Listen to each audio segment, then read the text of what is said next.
සිළු දෙනාම අදත් මගේ YouTube channel එකට සාදරයෙන් පිළිගන්නවා. අද මම ඔයගලන්ට කියලා දෙන්න යන්නේ pronouns ගැන. pronouns කියන වචනේ සිංහල තේරුම සර්වනාම පද. pronouns කියන වචනේ සිංහල තේරුම සර්වනාම පද. A pronoun is a word that is used instead of a noun. A pronoun is a word that is used instead of a noun. ඒ කියලා කියන්නේ නාම පදයක් වෙනුවට තමයි මේ සර්වනාම පද යොදන්නේ. ඒ කියන්නේ නාම පදයක් වෙනුවට අපිට සර්වනාම පදයක් යොදා ගන්න පුළුවන්. තේරුණාද? මම පහත මේ පාඩම ගැන තව විස්තර කරනකොට ඒ නාම පද වෙනුවට කොහොමද සර්වනාම පද යොදන්නේ කියලා පැහැදිලි කරන්නම්. තව විනාඩි 2-3කින් ඒක ඔයගලන්ට දැනගන්න පුළුවන් වෙයි. ඒ වගේම මතක තියාගන්න අද මම මේ වගුවේ තියෙන වචනවල සිංහල තේරුම් ටික තමයි කියලා දෙන්නේ. මේ වගුවේ තියෙන සිංහල වචනවල සිංහල තේරුම් ටික තමයි කියලා දෙන්නේ. මම හිතනවා ඒක හැමෝටම ඉංග්‍රීසි ඉගෙන ගන්න හැමෝටම ඉතාමත් ප්‍රයෝජනවත් වෙයි කියලා. වෙනත් දවසක මේ තියෙන වචන වාක්‍යවල යොදන ආකාරය සම්බන්ධයෙන් මම ඔයගලන්ට වෙනම කරනවා. හරි. ඔයගලන්ට පේනවා මෙතන මේ columns මේ තීරු පහක් තියෙනවනේ මෙතන නේද? ඒකේ පළවෙනි එකේ තියෙනවා subject pronouns, object pronouns, possessive adjectives, possessive pronouns, reflexive pronouns. පළවෙනි column එකේ පළවෙනි තීරුවේ තියෙනවා subject pronouns, ඊළඟට දෙවෙනි එකේ object pronouns, ඊළඟට possessive adjectives, ඊළඟට possessive pronouns, reflexive pronouns කියලා. තේරුණානේ?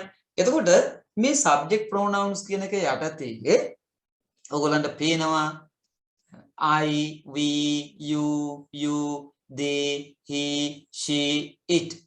I, we, you, they, he, she, it. එතකොට මේ තියෙන මේ pronouns සර්වනාම පදනේ තියෙන්නේ. එතකොට දැන් මේකේ අපි තේරුම ගත්තොත් I කියලා කියන්නේ මම, we කියන්නේ අපි, you කියන්නේ අපිට කියන්න පුළුවන් ඔබ කියලා කියන්නත් පුළුවන්, ඔයා කියලා කියන්නත් පුළුවන්. ඊළඟ දෙවෙනි එකේ තියෙන එකේ ප්ලූරල් එක, ඒ කියන්නේ බහුවචන එක. ඒතකොට කියලා කියන්නේ you කියලා කියන්නේ ඔබලා කියන්නත් පුළුවන්, ඔයාලා කියලා කියන්නත් පුළුවන් නේද? සිංහලට ඔයගලන්ට ඕන විදිහට තේරුම හදාගන්න. එතකොට they කියලා කියන්නේ ඔවුන්, he කියලා කියන්නේ ඔහු, she කියලා කියන්නේ ඇය, it කියලා කියන්නේ ඒක ඌ. දැන් බලන්නකෝ අපි මම ඉස්සෙල්ලා කියවනේ උඩින් නාම පද වෙනුවට තමයි අපි මේ සර්වනාම පද යොදන්නේ කියලා. දැන් අපි නාම පදයක් ගමු, මෙහෙම නමක් ගමු, මෙහෙම සහන් කියලා. ඒ සහන් කියන නාම පදේ වෙනුවට අපිට ඕන නම් he කියලා යොදන්න පුළුවන්. ඔහු කියලා නේද? සහන් කියන නාම පදේ වෙනුවට අපිට he කියලා යොදන්න පුළුවන්. ඒ වගේම අපි කියමුකෝ ශානිකා කියලා.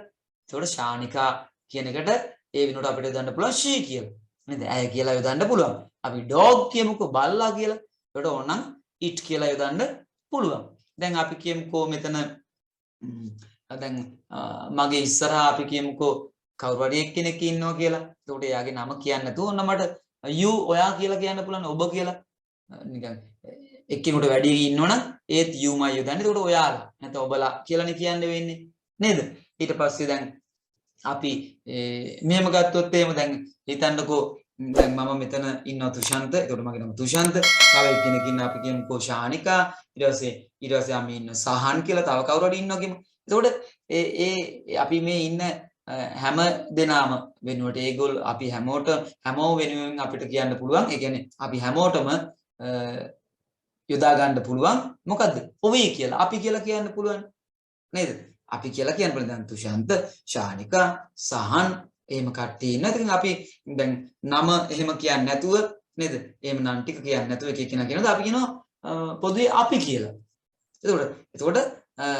එතකොට ඒ විදිහේ ඒ වගේ අවස්ථාවල තමයි අපි එතකොට යදන්නේ. එතකොට අපි දන්නවා නම නම් තුනක් මම කීවා. ඒ නම් තුන වෙනුවට මම මොකද්ද කිව්වේ? නම් තුන දාන්නද අපි කියලා කිව්වේ. නේද? එතකොට ඔන්න ඔය විදිහට තමයි අර මම කලින් කියපු විදිහට මම ඔයගලන්ට කීවා පැහැදිලි කරන්නම් කියලා. ඒ කියන්නේ මට කියන්න ඕන අපි නාම පද වෙනුවට තමයි මේ සර්වනාම පද යොදා ගන්න. එතකොට ඔයගලන්ට පේනවා මෙතන මේ තීරු පහක් තියෙනවා නේද? තීරු පහක් තියෙනවනේ. දැන් මම ඔයගලන්ට කියලා දෙන්න යන්නේ මේ එක වචනේ සිංහල තේරුම. දැන් බලන්න මේ I කියන එක මේ පහකට බෙදලා තියෙනවා. බලන්න I, me, my, mine, myself. I, me, my, mine, myself. We, us, our, ours, ourselves. You, your, yours, yourself. You, your, yours, yourselves. They, them, their, theirs, themselves. He, him, his, himself. She, her, hers, herself. It, its, itself. දැන් ඔයගොල්ලන්ට මෙතන පේනවා මේ you කියලා කියන්නේ මෙතන ඔබ නැත්තම් ඔයා කියන එකනේ. ඒක සිංගියුලයිනේ. ඒක වචනයිනේ. එතකොට මේ self කියලා තියෙන්නේ. හැබැයි දෙවෙනි එකේ you කියන එකේ ඔබලා ඔයාලා කියන එක ඒතර බහුවචනයිනේ. එතකොට මේ selves වෙලා තියෙන්නේ මේ self selves. එතකොට ඒක වචන නම් self කියලානේ කියන්නේ. ඒක වචන නම් කියන්නේ මොකද? self කියලා. ඒක බහුවචන නම් selves වෙනවා. ඒකනේ මේ I කියන එකෙත් අන්තිමට තියෙන්නේ self කියලානේ. හැබැයි ඉතින් we අපි කියන එකේ බහුවචනකේ වෙලා තියෙන මොකද? selves කියලානේ. තේරුණාද? එතකොට මේ it කියලා ඒක එක වචනයිනේ. එතකොට self තියෙන්නේ පේනවා මේ she එකෙත් එහෙමයි.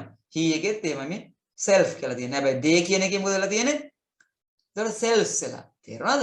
එතකොට මතක තියාගන්න අර singular නම් self, plural නම් selves නේද? එතකොට දැන් ඔන්න මම මේකේ මේ වගුවේ තියෙන ටික කියෙව්වා. දැන් මම ඔයගලන්ට මේකේ සිංහල තේරුම් ටික දෙන්න යන්නේ. මම හිතනවා මේ සිංහල තේරුම් ටික ඉංග්‍රීසි ඉගෙන ගන්න අයට ඉතාමත් ප්‍රයෝජනවත් වෙයි කියලා ඉවරලා. ඇත්තටම අපි දන්නවා සමහර වෙලාවට අපි මේ වචනවල සිංහල තේරුම දන්නේ නැහැ. වචනවල සිංහල තේරුම දන්නේ නැහැ. බොහෝ දුරට ඉතින් අපි මේ ෆස්ට් කොලම් එකේ පළවෙනි තීරුවේ තියෙන ඒවා නම් අපි බොහෝ දුරට සමහරලාට දන්නවා. හැබැයි සමහර වෙලාවට අනිත් ඒවා තියෙන ඒවා දන්න අය ඉන්නවා. හැබැයි ඉතින් මම හිතුවා මේක අපි දැනගත්තොත් හරියට දැනගත්තොත් හොඳයි කියලා. ඒකයි මම මේ වගුවේ මේ තියෙන ටිකේ සිංහල තේරුම් ටික පළමුවෙන්ම දෙන්න අදහස් කළේ. ඊට පස්සේ වෙනත් වීඩියෝ එකකින් අපි මේවා මේ තීරු පහේ තියෙන ඒවා යොදා ගන්න ආකාරය පිළිබඳ කතා කරමු. එතකොට I මොන බලන්න දැන් සිංහල තේරුම් බලා ගන්න. I කියලා කියන්නේ මම. I කියලා කියන්නේ මම. me කියලා කියන එකේ තේරුම් දෙකක් අපිට ගන්න පුළුවන්. me කියලා කියන්නේ මට මාව. මට මාව. me කියලා කියන්නේ මට මාව. my කියලා කියන්නේ මගේ.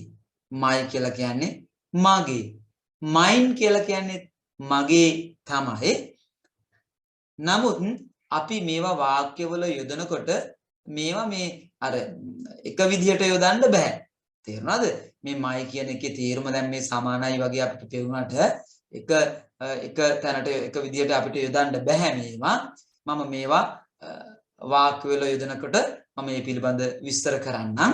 ඊට පස්සේ myself කියන එකේ තේරුම අපිට හදා ගන්න පුළුවන්. මමම කියලා කියන්න පුළුවන්. මටම කියලා කියන්න පුළුවන්. මාවම කියලා කියන්න පුළුවන්. මමම මටම මාවම. තේරුණානේ? මමම මටම මාවම. හරිනේ? ඊට පස්සේ අපි ඊළඟට we කියන එක බලමු. we කියලා කියන්නේ අපි. we කියලා කියන්නේ අපි. එතකොට us කියලා කියන්නේ අපව අපට. us කියලා කියන්නේ අපව අපට. ඊට පස්සේ our කියලා කියන්නේ අපේ. ours කියන්නේ අපගේ. දැන් අපේ කියලා කියන්න පුළුවන් අපගේ නේද? ourselves කියලා කියන්නේ අපම අපටම අපවම. අපම අපටම අපවම. ඊට පස්සේ අපි මේ you ඔබ නැත්නම් ඔයා ඒක වචන අවස්ථාවේ තේරුම් බලමු. එතකොට අපි කියමුකෝ ඔබ කියලා නැත්නම් ඔයා කියමු. ඔබ කියමුකෝ. මෙතන තියෙන්නේ එතකොට ඔබ. එතකොට මෙතන කියන්නේ මොකද්ද? ඔබව ඔබට. තේරුණා? මෙතන තේරුම එන්නේ මොකද්ද? you කියන එකේ. ඔබව ඔබට. ඔබව ඔබට. මෙතන you කියන්නේ ඔබේ. මෙතන you කියන්නේ ඔබේ. මෙතන yours කියන්නේ ඔබගේ හෝ ඔබේ කියලා ගන්න පුළුවන්. ඔබගේ කියන්නත් පුළුවන්. ඔබේ කියලා කියන්නත් පුළුවන්. ඔබගේ කියලා කියන්නත් පුළුවන්. right. ඊට පස්සේ yourself කියලා කියන්නේ ඔබම, ඔබටම, ඔබවම, ඔබම, ඔබටම, ඔබවම. right. ඊට පස්සේ මෙතන you කියන්නේ plural නේ. ඒක බහුවචනයිනේ. මෙතන you කියන්නේ ඔබලා නැත්නම් ඔයාලා නේද? ඔබලා නැත්නම් ඔයාලා. ඒකට මෙතන කියන්න පුළුවන් ඔබලාට, ඔබලාව. ඔබලා you කියන්නේ ඔබලාව, ඔබලාට. තේරෙනව නේද? ඔබලාව, ඔබලාට. මෙතන you කියන්නේ ඔබලාගේ, ඔබලාගේ නැත්නම් ඔයාලාගේ. මෙතන yours කියන්නේ ඔබලාගේ, ඔයාලාගේ කෙනකම නේද? මම කලින් කිව්ව විදිහට මේ your කියන එකයි මේ yours කියන එකයි අපිට යොදනකොට වෙනස් ඈ. ඒක හොඳට මතක තියාගන්න. yourself කියලා කියන්නේ yourselves කියලා කියන්නේ ඔබලාම, ඔබලාටම, ඔබලාවම, ඔබලාම, ඔබලාටම, ඔබලාවම. තේරුණා නේද? හරි. ඊට පස්සේ they කියලා කියන්නේ ඔවුන්, they කියලා කියන්නේ ඔවුන්, them කියලා කියන්නේ ඔවුන්ව, ඔවුන්ට, them කියලා කියන්නේ ඔවුන්ව, ඔවුන්ට. ඊට පස්සේ මෙතන දෙයා කියලා කියන්නේ ඔවුන්ගේ, මෙතන දෙයා කියලා කියන්නේ ඔවුන්ගේ, මෙතන දෙයාස් කියලා කියන්නේ ඔවුන්ගේ, මෙතන දෙයාස් කියලා කියන්නේ ඔවුන්ගේ. ඊට පස්සේ themselves කියලා කියන්නේ ඔවුන්ම, ඔවුන්ටම, ඔවුන්වම, ඔවුන්ම, ඔවුන්ටම, ඔවුන්වම. හරි.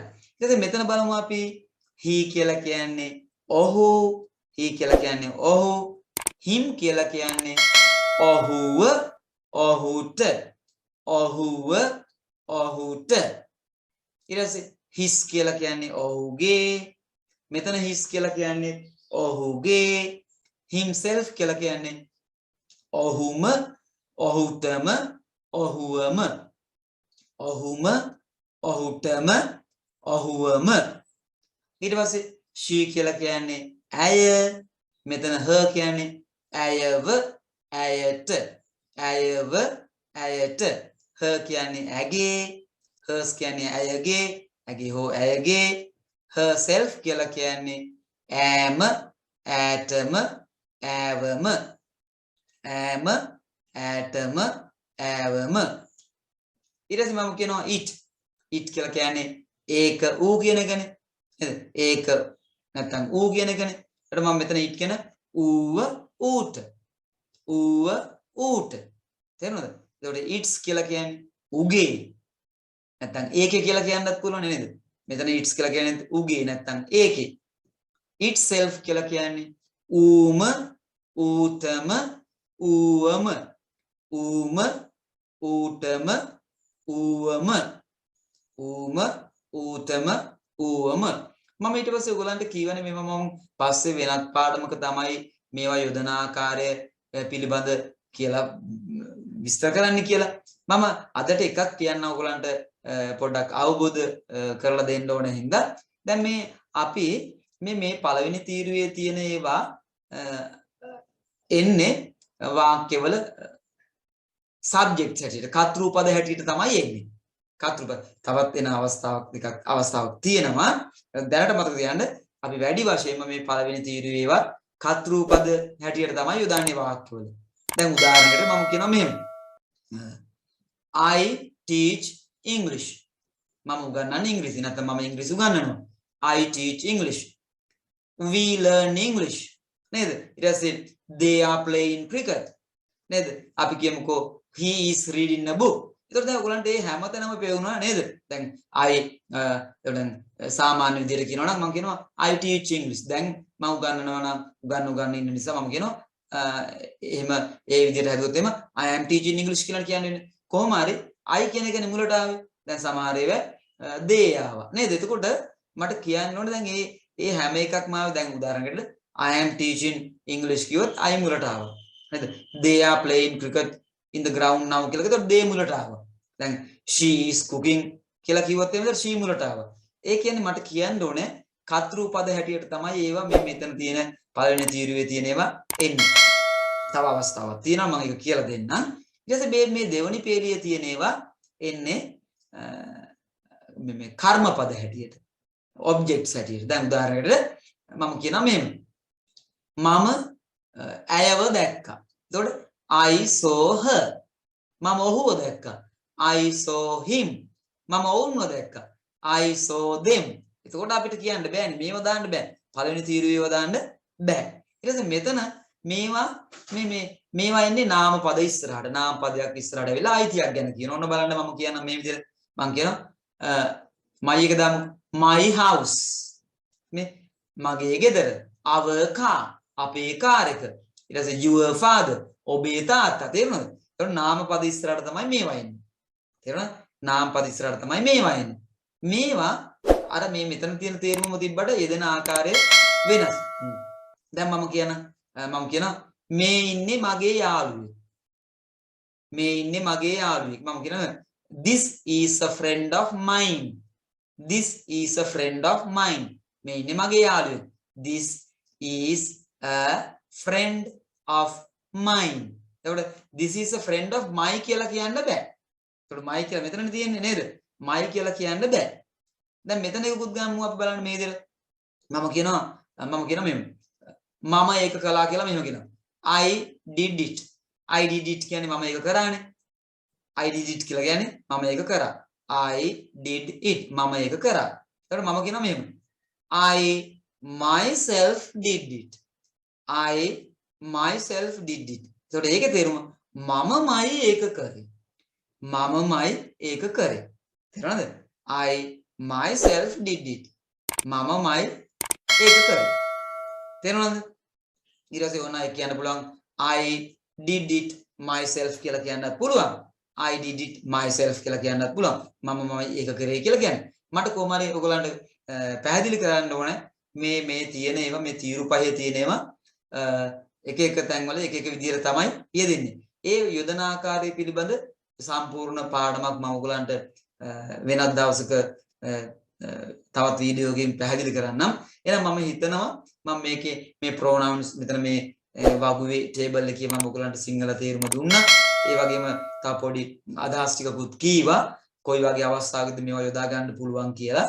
මේ ටික හොඳට බලා ගන්න මේ වගුවේ තියෙන වචනවල සිංහල තේරුම ටික බලා ගන්න. මේවා අනිවාර්යයෙන්ම අපි ඉංග්‍රීසි ඉගෙන ගන්න හැටියට දැනගන්න ඕනේ. මේවා යොදන ආකාරය පිළිබඳව හොඳට දැනගන්න ඕනේ. ඒක මම ඔයගොල්ලන්ට පස්සේ වීඩියෝ එකකින් විස්තර කරන්න. එහෙමනම් අපි තවත් දවසක තවත් අලුත් පාඩමකින් නැවතත් හමු වෙමු.